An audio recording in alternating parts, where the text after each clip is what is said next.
Hello, I'm Sean Hodgins. I'm a volunteer for the Venus Project for 7 years now. I've been the Global Education Coordinator since 2011. My role is to educate people to clearly and concisely understand and communicate these ideas of the Venus Project and a resource-based economy. I've had the opportunity to stay at the Venus Project for a couple months. I even edited the book, The Best Money Can't Buy, in 2013, and I've done a whole long list of projects. But all that's irrelevant. If you want to know information about that, you can seek me out and ask me. But I want to talk specifically about the podcast. This is podcast 165, a resource-based economy you guys did. I was impressed. I actually enjoyed listening to it. It was refreshing to actually hear people that know what the heck they're talking about before they're speaking, which doesn't happen often in this world. Nearly everything you guys stated is what TVP promotes. And I just have a few quick points to clarify the Venus Project stance on these subjects. All right, so one of the first things you guys talked about were the necessities or people's needs compared to their wants. At least it was early on in the podcast. I just wanted to clarify this. For me, I talk about 5 base necessities of life, and those things make it easy for me to talk about and us to communicate and point out easy ways to provide this for 7 billion to 10 billion and even more into the future people on Earth. Base necessities: water, food, air, shelter, and education. And more specifically, clean water, nutritious food, clean air, protective shelter, and a relevant education. This is a very important aspect. So I just keep it at those 5 things. Of course, there are other things you can add to that list, like medical and these types of things, but it could be included in the other aspects. So when we're talking about the needs, the basic necessities of life for people, I keep it at these 5 simple points. You guys talked about incentive, and somebody said it's based on ethics and challenges. That's problematic language. Ethics is essentially kind of like old language, and challenges is a vague term. Incentive, I guess what the root incentive you were trying to ask was, how do you prevent somebody in a resource-based economy just to be wasting their life, to be eating Cheetos and playing video games all night on the couch, or all day all night on the couch, right? What's going to prevent this, right? How do we stop this? Are we going to put these people in jail? And obviously the answer is no, and worst case scenario, people will be helped so far. So that's an area I'm going to leave alone for now, but it's certainly something we can explore for later. But specifically, incentive, how do you deal with somebody who's going to be doing that? Well, we would estimate that that's not going to occur as often as you might presume.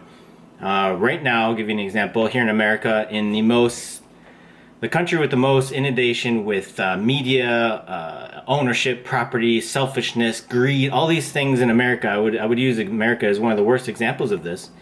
Still, 26% of our population here in America volunteers for multiple hours per week. And if 26% of us are already doing it for multiple hours per week, and if another logical, or I'm going to go down a logical path here, it is estimated that in the future, in a resource-based economy or something similar to it, that we will only need 6% of the actual population to contribute a few hours per week to sustain the system, or to maintain, or to do the basic tasks of it, or to improve it.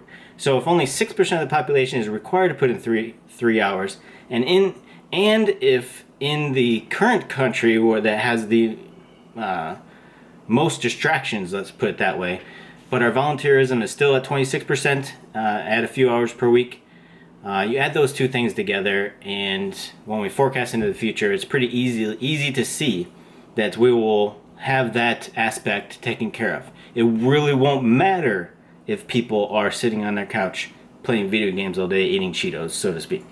And other things that go along with this incentive. So we'll be able to take care of the system. That answers that aspect of it. And in a system, in a resource-based economy where the values are what they are, where we raise children with relevant education, their basic necessities taken care of, and when people are comprehending that when they do something, it not only benefits them, but it benefits the entire global society. And when other people are doing the same, it's not necessarily reciprocation, but it is an incentive in and of itself that the more educated and the more enriched the people are around you, the better your life is going to be. So based on that and a couple other factors, incentives will not be as much of an issue as you might think, and it certainly is not a reason to not work towards this. So, for example, we're going to build a resource-based economy, and then 50 to 70 to 90% of the people are just going to be lazy and do nothing. So, therefore, we should not work towards a resource-based economy. I hope that what I just said would exclude that from the argument and hopefully let you move on from that. So, of course, that covers that, but there are videos that can be watched, and I'll provide some links along with this video in the description below. All right, so next, moving on, is it socialism or communism? Well, here's a quick rebuttal from Jacques on that. Let me briefly say this. It is not a restricted society. It is not a 1984. It is not a brave new world. It is not affiliated with any political party. It is neither communist, fascist, nor socialist, nor democratic, but is something brand new. We wish to get away from politics. We wish to get away from the old world method of solving problems. If you can barely understand what it is I'm trying to say in this short period of time, we're fucking doomed. Okay, so that video isn't exactly clear, but I'll answer it the way I've answered it for many years now, and it is, while there are similarities in philosophies when considering social stratification, there remain distinct differences between the Venus Project, a resource-based economy, and socialism and communism. There is no monetary system, and therefore no propensity for corruption in a resource-based economy. No hierarchy, government, politics, so in a resource-based economy, although we'll get to the governmental aspects in a little bit. No military/police, due to the change in the value systems and perception of what is important for social concerns. And we'll be using, the idea is in a resource-based economy, to be using technology purely for social concern through global consensus. That one's a little bit tough. I probably need to reword that one a little bit. And then no form of coercion. What forms of coercion are there when your base necessities of life are taken care of? Right? You guys talked about, are we going to maintain a criminal justice system or punish those who don't work? This goes back to the incentive.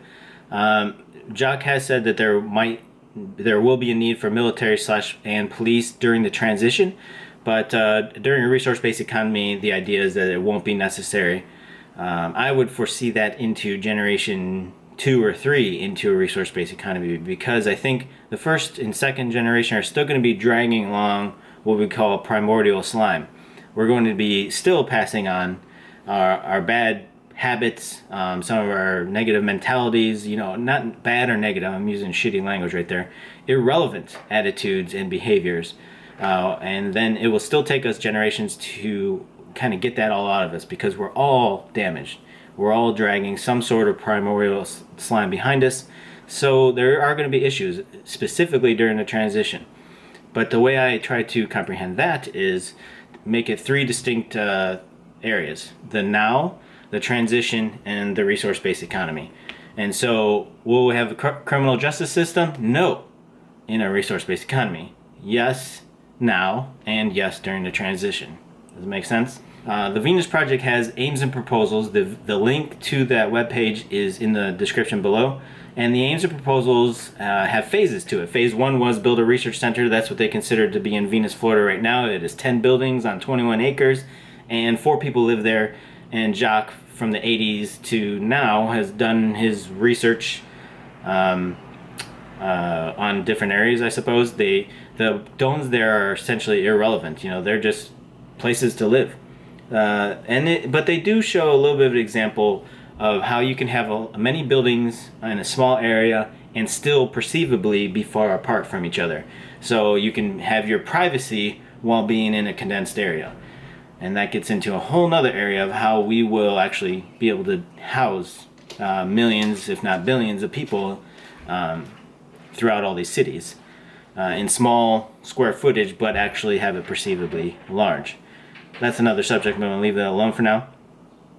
Okay, so the next thing was the aims and proposals. So again, the link's in the description below. Right now they are on phase 2. So phase 1 was the research center. Phase 2 is the major motion picture. The purpose of the major motion picture is to get the entire world at least up to a certain level of comprehension of the Venus Project and a resource-based economy, then that raises the overall propensity to for a government or a corporation or a billionaire to donate land, resources, or unfortunately money to start the first test city or a secondary, more advanced, much larger population research center. Okay, so yeah, so that's phase 3. Phase 3 is the research center. They're only on phase 2 right now. They have completed phase 1, which is the initial research center in Venus, Florida. Phase 2 is the major motion picture. They're working with a scriptwriter and trying to get as much as Jacques' input as they can. He's 100 years old. He's not going to last that much longer. So that's what they're focused on, is getting as much Jacques input into the script as possible in case he were to pass away any second. So that's what they're working on right now. All right. And so please check out that website, or the main website, obviously. But the specific link I give you is the Aims and Proposals. It's a quick read. Check it out. All right. So energy. How will we get energy in the future? Somebody said they disagreed with how Jacques talks about thorium, and which is essentially nuclear power. I'm not going to get into a debate about nuclear power, but I will say that he is just talking about alternatives to burning coal and natural gas, and especially the fracking. Now, we have multiple, I'm going to say this all wrong. We have abundant energy available to us via the sun, via geothermal, via current, via wind, and via, the different applications of solar, whether it be satellites, whether it be solar panels, and the many other things. So it is not an issue of do we have the energy. It's yet another issue of do we have the capability to harness the energy, or are we managing it correctly, which we're not at this time. You guys then went on to talk about, like, not only is the Venus Project rational and logical, it is a necessity. And I agree. And I like to use the quote, which I'm pretty sure I made up a couple years ago, is that two things are inevitable: a resource-based economy or a self-destruction. And we are here to help a resource-based economy outpace our own destruction. Quote Sean Hodgins, 2016, probably 2012. So anyway, it is inevitable. But two things are inevitable: our self-destruction and or a resource-based economy. So at this point, we foresee our self-destruction is outpacing a resource-based economy if we just let things go as they are, if we play the game, if we vote for politicians, if we just sit on our ass and do nothing. It can take hundreds of years for us to get to something similar to a resource-based economy. And it is likely we do not have anywhere close to that amount of time. Here in the States, just to get a law passed, it could take 6 months, could take 5 years, between all of the bureaucracy that's in place. We don't have time to implement a resource-based economy using the current system, using the current rules. We have to do it much faster. So again, two things are inevitable: a resource-based economy and our self-destruction. We're here to help resource-based economy outpace our self-destruction. Okay. You guys talked about, does Fresco deal with happiness? Yeah, and the guy correctly pointed out that he does deal with depression. I don't know if I can cover, or even if it's worth it, but at the easiest thing is just to repeat similar, or to say something similar to what you guys said. If we can find methods to get rid of things like depression, if we do what we forecast can be done, and that is to get rid of property ownership, money, that will inevitably get rid of things like greed and jealousy and all of these things. So the opposite of those things is what we theorize as happiness, right? But our goal essentially is not currently right now to make everybody on earth happy. It is to feed, house, clothe, educate, etc. 7 billion people first. And then out of that, that's inevitably going to make most of the people on earth happy. And I think you guys alluded to how do we spread this message to the rich? That's a super important point, and how we do that is to somehow, some way, either explain or demonstrate that their standard of living will actually go up, and especially, like you guys touched on, their security will increase immensely in a resource-based economy, whereas today their security is not. And the more things go bad for everybody on Earth, the more scared they're going to become, and rightly so. It's not a safe world when you have so many people suffering. Okay, I'm just going to leave that one alone for now. Alright, so you guys also talked about the Zeitgeist Movement. I would like you, if you can, to watch this video. I will link it here in the video and or in the description below. We made this video a few years back. We since removed it from the website. Roxanne saw it creating more problems than it solved. But I helped make this video along with Jonathan Bird. I was there in every single one of the meetings. I was a volunteer for the Zeitgeist Movement prior to this. I was in the Venus Project not too long after this. And I worked directly with, well, not directly with Peter, but in the Zeitgeist Movement. And I was a coordinator of Ohio from 2009 to 2011, just before the split. So I was involved in all this. This video really does help explain it. But to keep it, if you don't want to watch a video, or I'll just give you a short and sweet example, there was no Zeitgeist Movement prior to Peter Joseph going to the Venus Project, and while Jacques and Roxanne were sitting there talking to him, they discussed calling it the Venus Project, the Venus Project Movement or something like that. So it was suggested by Peter, and they all agreed that they call it the Zeitgeist Movement instead of the Venus Project Movement, because it just flows better. So it was, the entire Zeitgeist Movement was created by Jacques, Roxanne, and Peter, based upon the popularity of everybody in the situation. Now, what Jacques wanted was for Peter to be coming back and learning much more. Jacques had spent his previous 70-something years on this information. Peter, at this time, was in his 20s. So I don't see how somebody, well, I can easily see how somebody in their 20s does something like this that happened during the split, which is essentially get criticized, become defensive, and then shun Jacques Fresco. And at the end of it,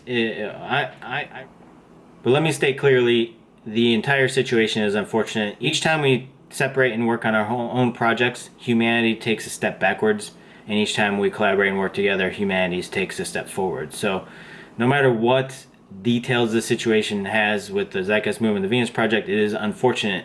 I just want to make that clear. But I would say the onus would be on Peter in this situation. Jacques Fresco had already been working on this stuff his entire life since he was probably 10 years older or younger. And I've actually included the timeline I created of Jacques Fresco's life, and you can see the things he did when he was, very, very young. He was already designing by the time he was 16 or 18 years old. And he ran into Einstein, and he ran into Buckminster Fuller, and he went to the World's Fair, and all kinds of different things. And he worked with the technocrats and the communists, and as you know, the KKK and stuff like this.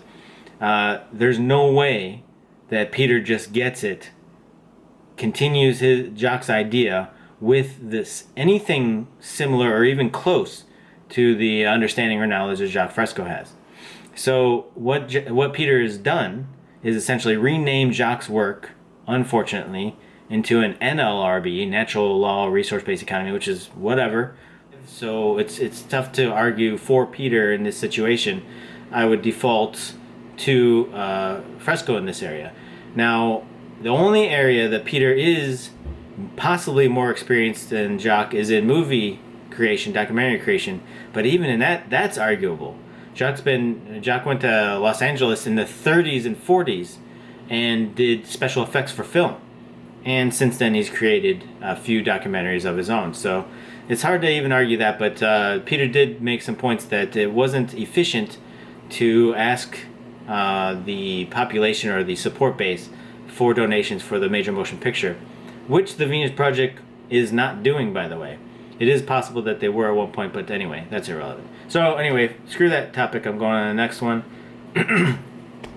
It was mentioned to build a company, sell products, and then save the profits to work towards a resource-based economy or first city.